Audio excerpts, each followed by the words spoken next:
பார்த்தீங்களா, எங்கள் வீட்டு செம்பருத்தி பூ செடியில் நிறைய பூ விட்டு இருக்குதுங்க. இந்த செடி நான் யார்கிட்டேயும் கிளை வாங்கி வச்சதோ இல்லை, பைசா கொடுத்து வாங்கி வச்சதோ இல்லைங்க. இது வந்துட்டு ஒரு கல்யாணத்தில் ரிட்டர்ன் கிஃப்டாக கொடுத்த ஒரு செடி இது. இது வச்சு ஒரு 2-3 வருஷம் ஆகுது. 5 இயர்ஸ்க்கு மேலே ஆகுதுன்னு நினைக்கிறேன். டெய்லி பூ நல்லா பூக்குங்க. என்னென்னாக்கா இதுக்கு வந்து நம்ம வந்துட்டு அரிசி கழுவுற தண்ணி அதிகமாக ஊற்றணும்னா நல்லா பூ பூக்குங்க.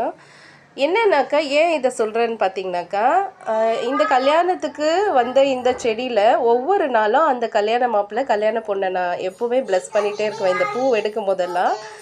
ஏன்னாக்கா அவங்க வந்துட்டு அவங்களுக்கே தெரியாமல் எவ்வளோ பெரிய நல்ல விஷயம் செஞ்சுருக்காங்க இல்லைங்க. இந்த பூ வந்துட்டு கடவுளுக்கு வைக்கிறோம், காஞ்சி போச்சுனாக்கா அந்த பூ எடுத்து சாமி பாத்திரம் விளக்குறேன். இந்த மாதிரி நிறைய யூசஸ் இருக்குது இந்த செம்பருத்தி பூவில். இன்னும் நிறைய இருக்குது. டீ கூட குடிப்போம், அப்பப்போ வந்துட்டு டீ போட்டும் குடிப்போம். இந்த மாதிரி அவங்களுக்கே தெரியாமல் இவ்வளோ நல்ல விஷயங்கள் நடக்குது. அவங்க கொடுத்தவங்க மறந்துருப்பாங்க. ஆனால் நான் தினம் நினைக்கிறேங்க இந்த செடியை கொடுத்தவங்களையும் இந்த செடியையும் பார்க்கும்போதெல்லாம் அந்த ரிட்டர்ன் கிஃப்ட் கொடுத்த அந்த மேரேஜ் தான் எனக்கு எப்போது ஞாபகத்துக்கு வருது. இதுலேருந்து என்ன நம்ம கற்றுக்குறோன்னு பார்த்தீங்கன்னாக்கா, இந்த மாதிரி ஒரு நல்ல விஷயத்த நாமளும் நம்ம வீட்டில் எதனா ஃபங்க்ஷன் சொன்னாக்கா இந்த மாதிரி செடி கொடுக்கணுன்ற வந்துட்டு அவங்கக்கிட்டேருந்து நான் கற்றுக்கிட்டேங்க.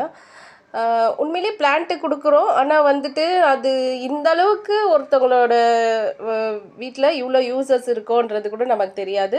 நம்ம வந்துட்டு ஒரு ட்ரீயை கொடுப்போம், இல்லை ஒரு பிளான்ட்டை கொடுத்து அனுப்புவோம்.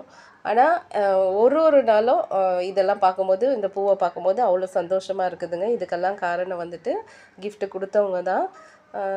இந்த மாதிரி நல்ல விஷயங்களை பாராட்டுறவங்களா இருந்தாக்கா என்னோடய சேனலுக்கு ஒரு லைக் போட்டுக்கோங்க. இந்த வீடியோ உங்களுக்கு பிடிச்சிருந்தா சப்ஸ்கிரைபும் பண்ணிக்கோங்க. தேங்க்யூ.